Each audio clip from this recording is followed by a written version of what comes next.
To the freemen of Pennsylvania, friends, countrymen, and fellow citizens, permit one of yourselves to put you in mind of certain liberties and privileges secured to you by the Constitution of this Commonwealth, and to beg your serious attention to his uninterested opinion upon the plan of federal government submitted to your consideration before you surrender these great and valuable privileges up forever. You motherfuckers are about to pass a goddamn U.S. Constitution. You know what that federal goddamn Constitution is going to do? That goddamn federal Constitution is going to take away your freedoms, take away your rights. It's going to establish a despotism. It's going to be like an enlightened despotism. They're going to have the Senate. It's going to be the House of Lords. So what you're doing is creating an aristocracy, oligarchy, made up of the president and the Senate and whoever they pick up as, whoever they advise and consent to for the cabinet. The oligarchy isn't just the plutocracy, a bunch of rich people that's doing the donors behind the scenes. You're looking at the aristocracy. You're looking at the oligarchy. Bernie Sanders wants to rail against the oligarchy when he is a part of the oligarchy. The Senate, the presidency, and the cabinet. These are the ruling classes. These are the ruling members of American government. And if you allow this U.S. Constitution to go forth and to become ratified, you're going to see that the powers of taxation, the police powers, the powers of commerce, the trade, they're going to do whatever is necessary and proper in order to take all the powers away from the states. They're going to dissolve all of our state governments, which have our own constitutions, into one gigantic, not republic, but an empire. That's essentially the argument of Centinel. That's the argument of Centinel. So I like the beginning of that. It reminds me of friends, Romans, countrymen, lend me your ears. Right? Mark Antony, I think, was it Shakespeare or whatever? Let's see here. Let's get some background information. This is Colonel Eleazar Oswald. And who is this Colonel Eleazar Oswald?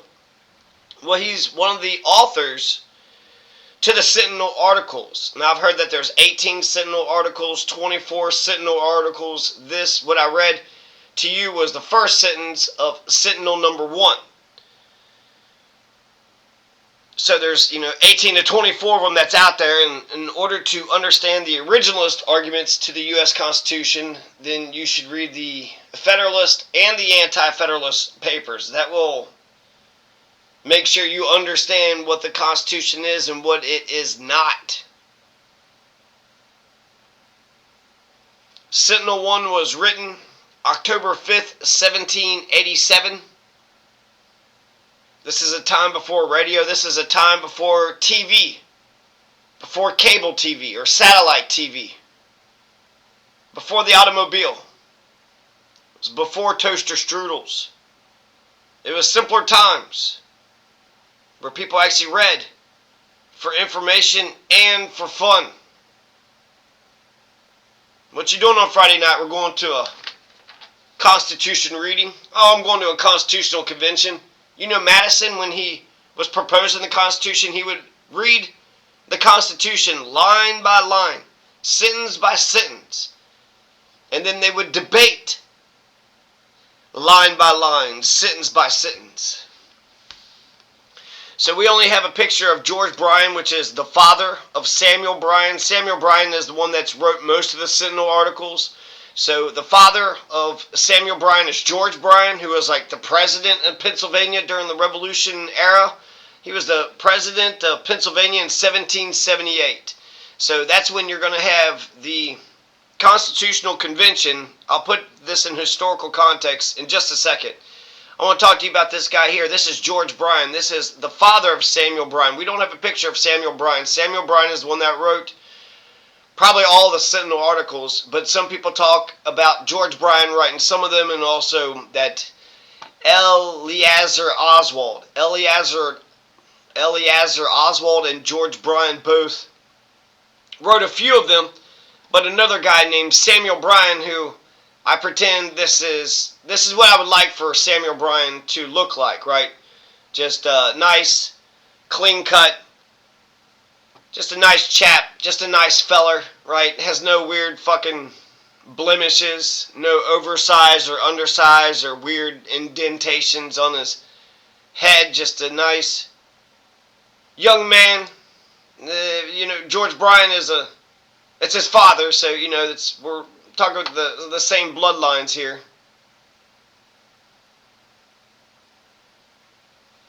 So to put this into context, Centinel was written October 5th, 1787, before toaster strudel. October 5th, 1787. Why is that date significant? Because the Constitutional Convention had happened from May to September 1787. May to September. May, June, July, August, September. You had 55 delegates from the 13 colonies, right? So 55 of the most important men all gathered together. Kind of a who's who, a notables, whatever. This fucking guy. But not everybody. George Washington was there. Ben Franklin was there. James Madison and Alexander Hamilton. So those are the four big founding fathers. But you know who was not at the Constitutional Convention? Patrick Henry.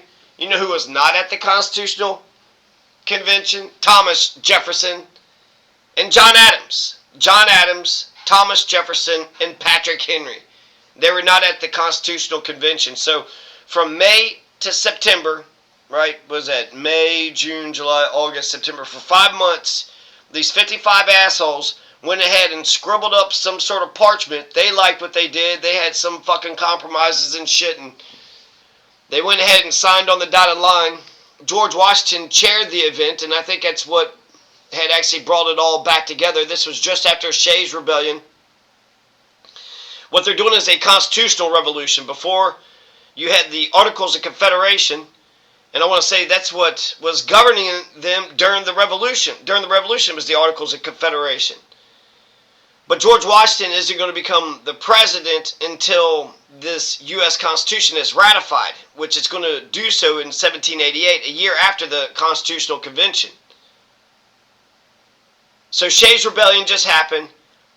They're saying the federal government, the union, is too ineffective. You got to get all the fucking colonies, to agree on all fucking things, and they can't even agree on one goddamn thing. So basically, it's like the United Nations.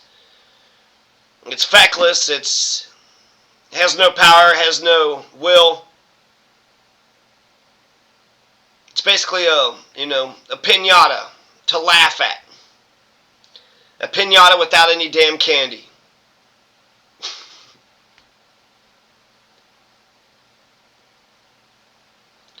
So Ben Franklin was there, James Madison, Alexander Hamilton, George Washington was, but not Thomas Jefferson, John Adams, and Patrick Henry. So right after Shays' Rebellion, they want to strengthen the Articles of Confederation. This is important because this is a constitutional revolution.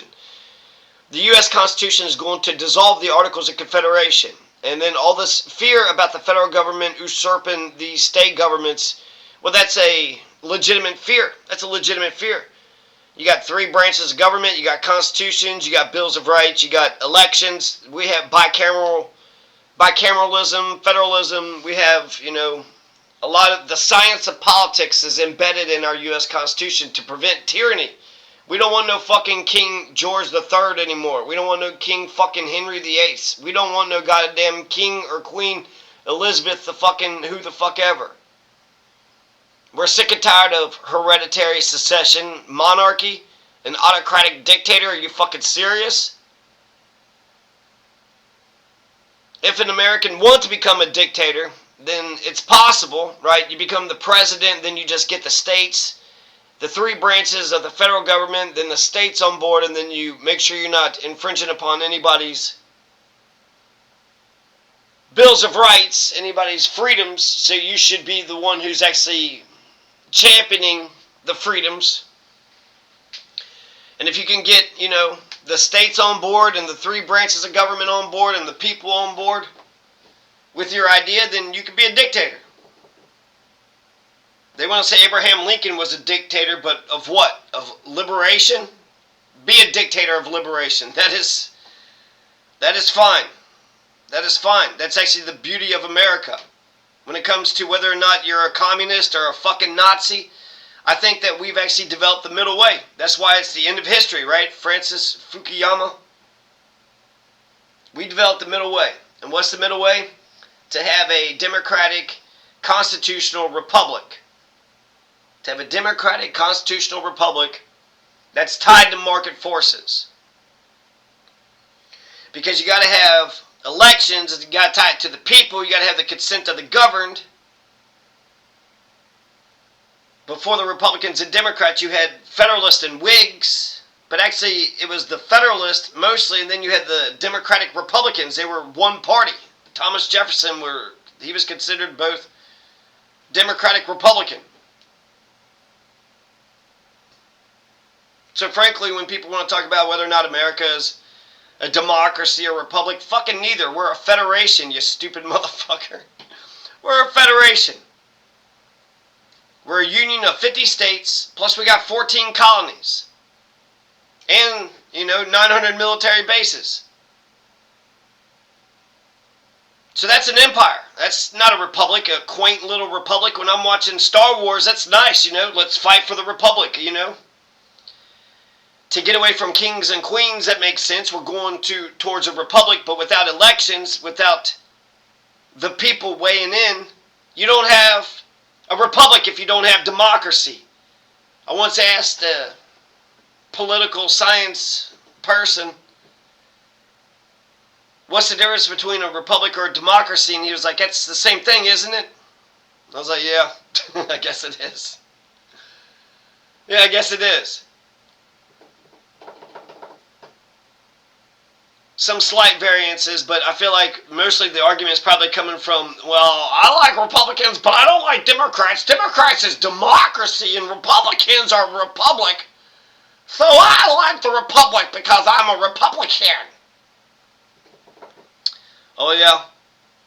Aren't you like a union of states, you prick? Don't you have a state government? Don't the state government have an executive, legislative, and judicial branch as well? You goddamned asshole. Isn't there a Constitution and a Bill of Rights? Don't you have both freedoms from your state and your national government? And then even the damn House, there's a Senate and the House of Representatives. So even those two are split to make sure we don't have goddamn fascist, totalitarian, autocratic monarchy, kings and queen, fucking dictator salad, fucking oppressor, molester, piece of shit. Fascist in chief, fucking Epsteiner in chief, just goddamn pressing down upon us. We don't want no war criminals. Thomas Paine said the most miseries of the world generally come from the oppression of one person. One, usually a man, but sometimes a woman. There's that famous George III quote. He says, I hope that America doesn't suffer unduly by the want of a monarchy. Being that we're Americans and we're a free people and we're a free country, since we're a fucking republic, what we need to do is actually find these superheroes and elevate them. We don't need some motherfucker to conquer over us and tell us what to do. We can look at who's the conquerors and who's the strong and who's the weak, and we don't have to vote for the ones that look like us or that act like us. We need to vote for people that are way fucking better than us. He's going to be the president. He's got to be way the fuck better than all of us. Because he's got to give a shit about all of us. He's got to make the right decisions. He can't make the wrong decisions. So that's the historical context. Shays' Rebellion just happened. They're going to do a constitutional revolution. We just won the American Revolution. It took 7 years. Constitutional revolution is going to dissolve the Articles of Confederation from May to September. That's remarkable. We could do this shit today. If you change the rules of the game, you change the goddamn game.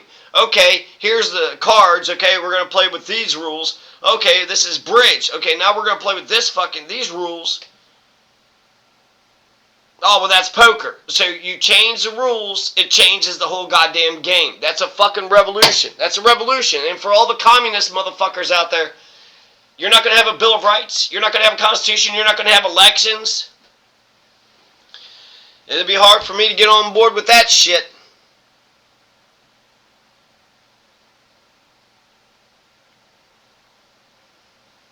So after the 1787 Constitutional Convention, May to September, now we're at October 5th, 1781, Sentinel number 1. He's going to kick him right in the fucking pants, and I got a whole page of notes about what Sentinel number 1 is about. And I'll just jump right into it. Should we look at Samuel Bryan? Yeah, I'll try to switch it up between the... Remember, this is his father, and then this is another guy that, wrote some of the Sentinel stuff, Eleazar Oswald. And I got a little thing here to read about Eleazar and Oswald. I'll read it in a second. Let's get to the notes. Let's get to the meat and potato. We're already 15 fucking minutes in, and I haven't even really... Alright. So this is addressed to the freemen of Pennsylvania, right? Friends, countrymen, fellow citizens. He's talking about how he uses his pen with boldness. Why? Because at the time he is a free man. I live in Pennsylvania. I got this Constitution. This Constitution guarantees my rights. And since I'm a free man, I can have a bold pen. But I might not have a bold pen tomorrow after the goddamn U.S. Constitution is passed, because this U.S. Constitution is setting up a goddamn empire which is going to take away all of our rights, all of our freedoms. They're going to have a bunch of fucking armies. Everything you hated about George the fucking Third is going to be worse under the U.S. Constitution. They're going to destroy all of us. They're going to have large standing armies, and they're going to fucking live in all of our goddamn homes, and they're just going to wipe the ass with the fucking Bill of Rights and Constitution. They don't give a shit. We haven't got to the Bill of Rights yet, right? That's not going to happen until 4 years later. So we're talking about the Constitution without the amendments. But the preamble, they got the preamble. So Sentinel number 1, Samuel Bryan, that's his main argument, okay? So I'm not doing it sarcastically or tongue-in-cheek, but his argument is the U.S. Constitution is going to destroy the powers of the state of Pennsylvania, and the state of Pennsylvania has protected my freedoms. And he lists a bunch of freedoms here. So he's basically warning the free men of Pennsylvania, who are the voters right at the time, don't surrender your goddamn freedoms, your privileges, your immunities. Don't surrender these great, valuable freedoms. Pennsylvania's state constitution protects our freedoms. We are free from search and seizure without warrants by oath or affirmation. You can't just have some government fucking guy come and just take you away or take your property away. They can't take your papers, your persons, or your property unless there's a warrant that was signed by oath or affirmation.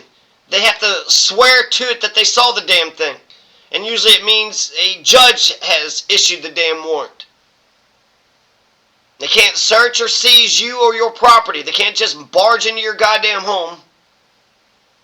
Not only do you have freedom from search and seizure, unreasonable search and seizure without warrants by oath or affirmation, you got a right to a jury trial. You have a right to free speech. You got freedom of the press.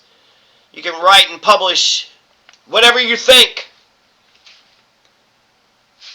And so it's not just the freedoms that he listed, but he's saying that a free people in a free country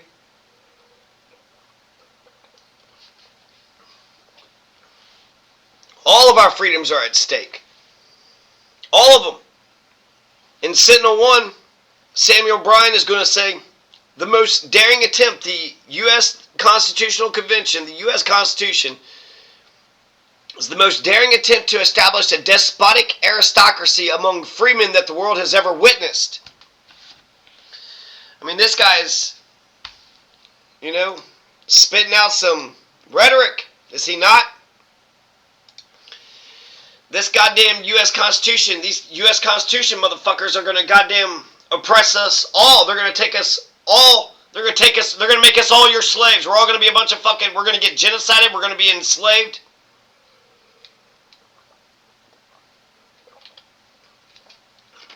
We're all going to get thrown in prison. We're going to be used as cannon fodder. They'll just go around trying to do a bunch of conquest and just throwing us throwing our people, throwing our lives into the goddamn meat grinder. Putting us on the front lines while they're living in their ivory towers. Because of the U.S. Constitution, according to Centinel 1, your homes won't be your castles no more. Your homes won't be your castles no more. You're not going to have freedom of the speech, freedom of the press, the freedom to express yourself. Government men are going to be able to come in and take you, take your property, take your papers, take everything away from you. Oh, you're a government man, okay. Does he have a badge? He don't even have a badge. He just says he's a government man. And Sentinel number 1 is trying to say, well, these guys say that they're experts when it comes to the science of government. And he actually, it's really brilliant the way that he breaks down. Sentinel 1 is a very smart person because he's quoting the Constitution directly. And he is saying, okay, by, this quote here, by this part of the Constitution, then we can infer this thing. They're talking about the science of government, and so they're mentioning the 3 branches of government. And the reason why you need 3 branches of government, they need to be separate and distinct, and clearly separate and distinct, so that way 2 branches can't unionize and group together and oppress the 3rd. They got to have their own specific powers, their own specific duties, their own specific limitations. And then ultimately, you don't want 2 to oppress the 3rd, but you also don't want 3 to oppress all of us. When all 3 branches of government get together, then say goodbye to your freedoms. That's why we have frequent elections. Frequent elections guarantees our liberty.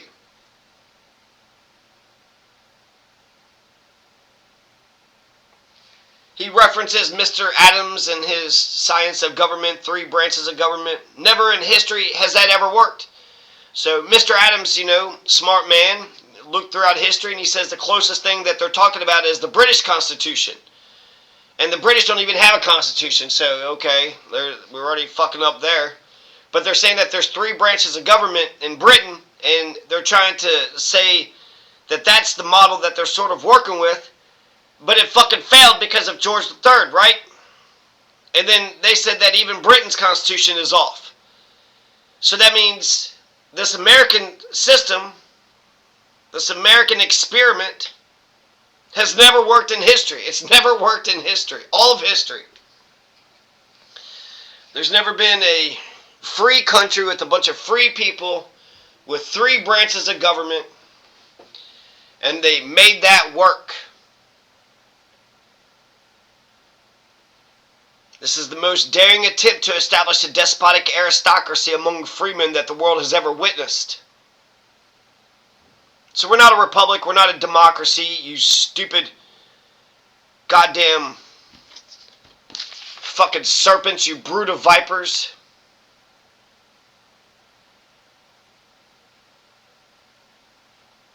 The stupids like to repeat, we're a republic.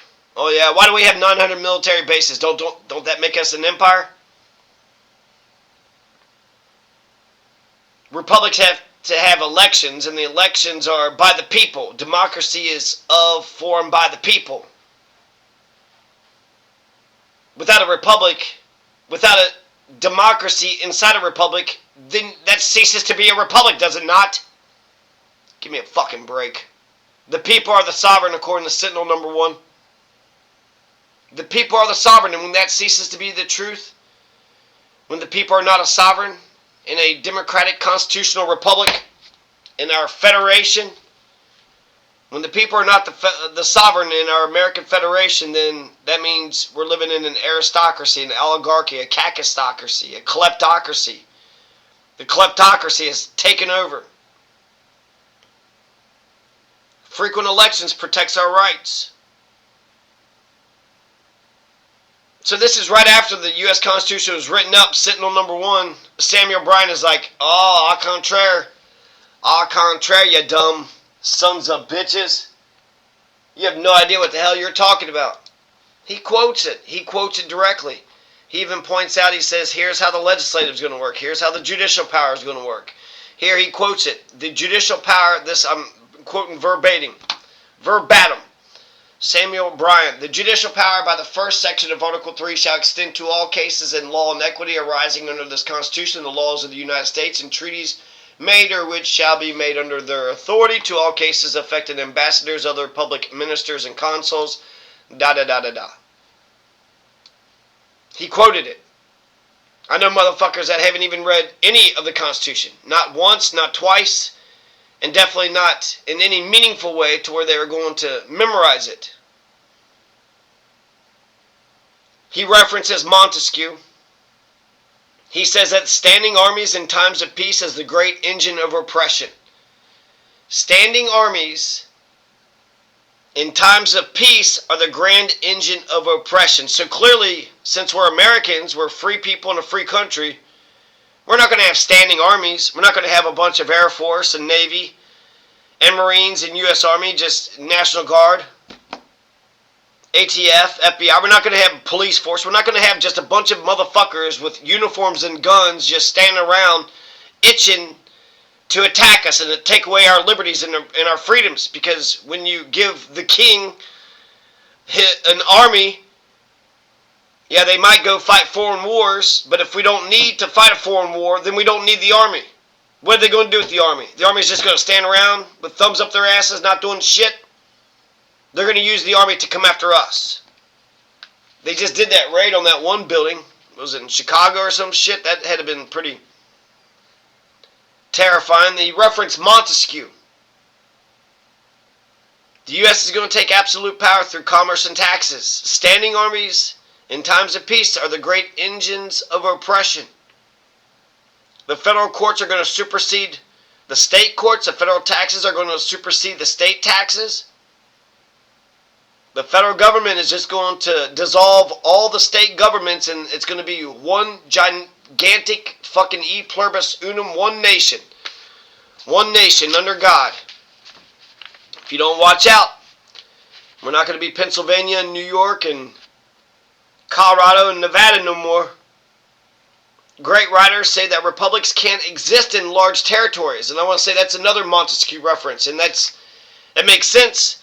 When you're in a small city-state, you can see exactly who is doing what and what is going on and who is pulling the strings. When it comes to a large, extensive federation like ours, who the fuck knows who's pulling the strings?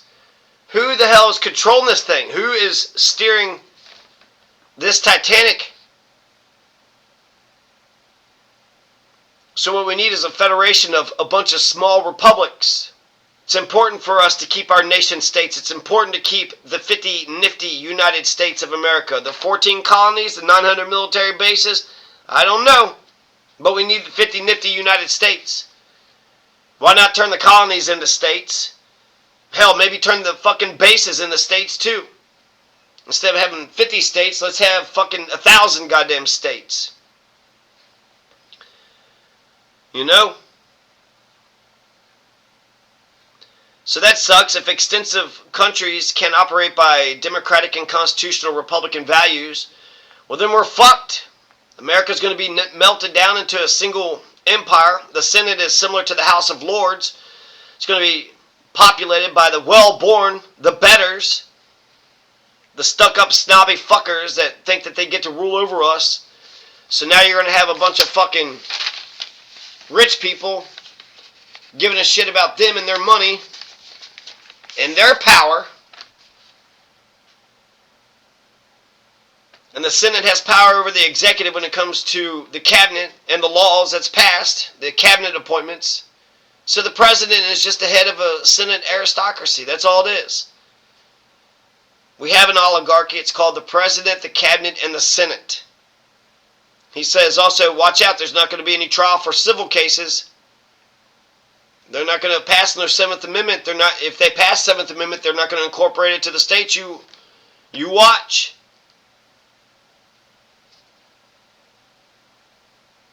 So I think that they use George Washington's great reputation to get the U.S. Constitution written and ratified.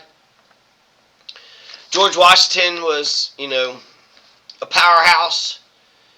He was like the winner of the Revolution. He just went and retired.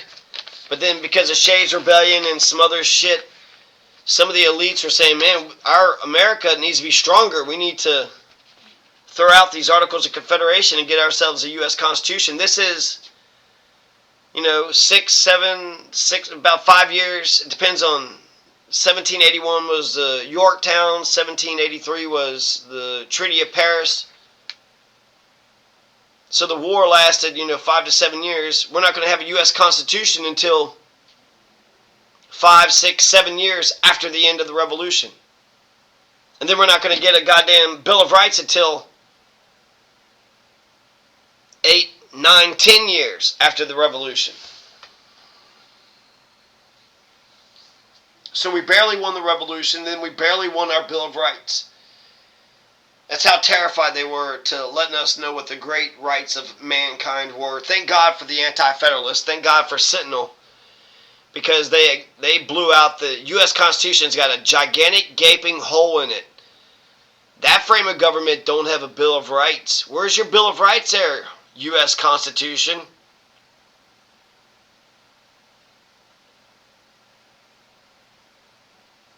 So it's cool that it was Samuel Bryan, Pennsylvania. 2 Pennsylvania newspapers published what Centinel was writing. So only the people of Pennsylvania, and then that would only be the literate people that cared about shit, cared about the political situation. They're the only ones that read what Centinel was writing. So hell, we might be reading. More people today are probably reading Centinel than read him back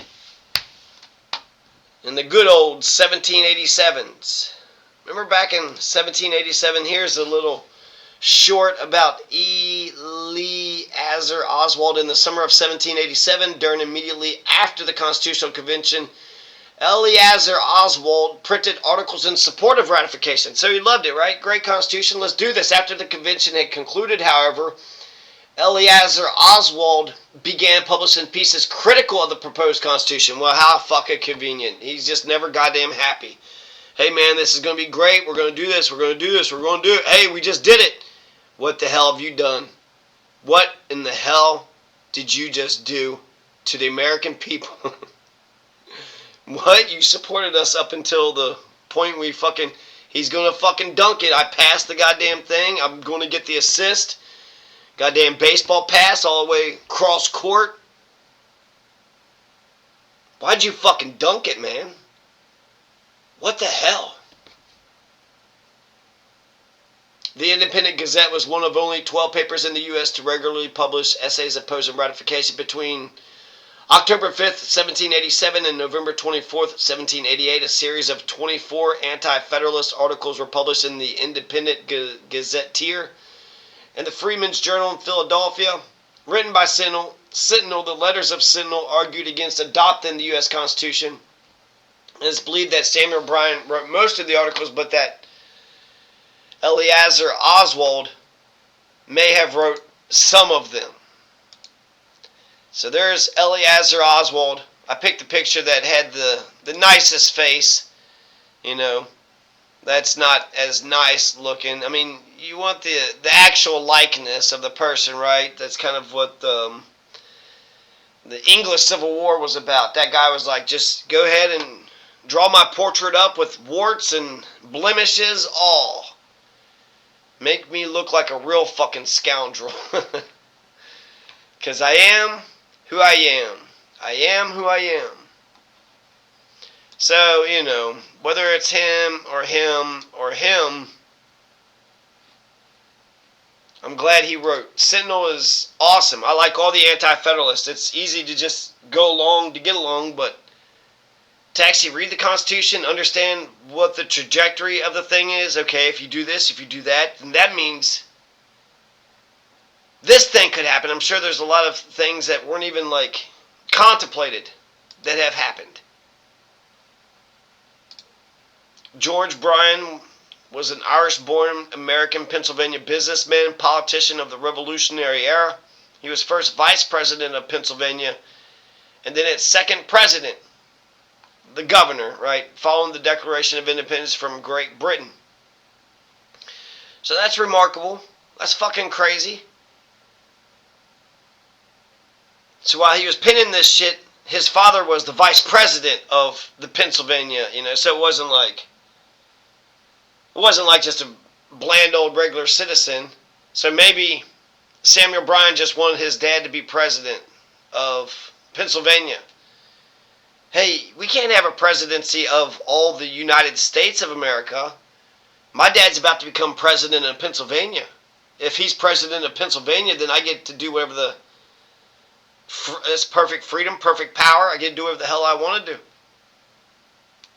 This fucking U.S. Constitution is going to fuck this up for me and Dad. Me and Papa. Me and Father. Father and I.